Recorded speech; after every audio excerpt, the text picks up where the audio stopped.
Nga Siria do të fillojë lufta e tretë botërore.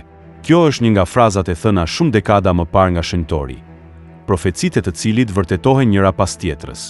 Vlen të kujtojnë se gazeta amerikane e financave Wall Street Journal, në faqen e parë të saj publikoi dikur parashikimin që kishte bërë shenjtëri profet për krizën ekonomike në Greqi. Le t'i kthehemi fjalëve të profetit që flet para më shumë se 30 vitesh për luftën e tretë botërore dhe parashikon një ringritje të Rusisë në skenën politike dhe ushtarake.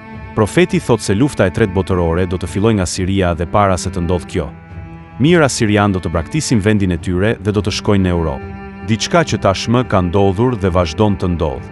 Do të vijë momenti që do të zbresin rusët atje ku gjenden izraelitët dhe ku bëhet lufta. Nëse lufta do të përdor rrugën Egnatia nga Maqedonia brenda territorit grek, gjë më e madhe do të ndodhë. Lindja e mesme do të jetë fush luftërash. Betejash ku do të marrin pjesë edhe rusët krah forcave të tjera. Në Stamboll do të zhvillohet luftë e përgjakshme mes rusëve dhe europianëve. Do ta sjellë Perëndia në një mënyrë që të gjithë do të kthehen të humbur nga kjo luftë. Fushëbetej do të bëhet Palestina. Varr do të bëhet deti i zi. Kjo do të jetë pjesa e parë e ndeshjes, por ka edhe pjesë të dytë. Me sa duket shenjtori profet do që të na thotë se lufta e tretë botërore do të fillojë nga Siria dhe Palestina. Dhe më pas do të kalojë në Azinë e vogël dhe në Stamboll. Do të bëhet luftë midis Turqisë dhe Rusisë. Fillimisht Turqia do të duket të ketë përsi, por potenca ruse ka për ta bërë që të dorëzohet dhe Rusia do të hyjë në Stamboll, or jo për ta pushtuar atë.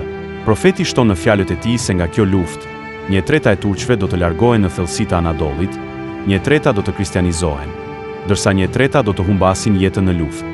Në territorin e Turqisë dhe lindjes së mesme, do të luftojnë edhe forca ushtarake të shteteve të Europës. Dhe para se të ndodhin këto, gjithçka do të jetë digjitale. Produktet dhe njerëzit do të kenë një kod.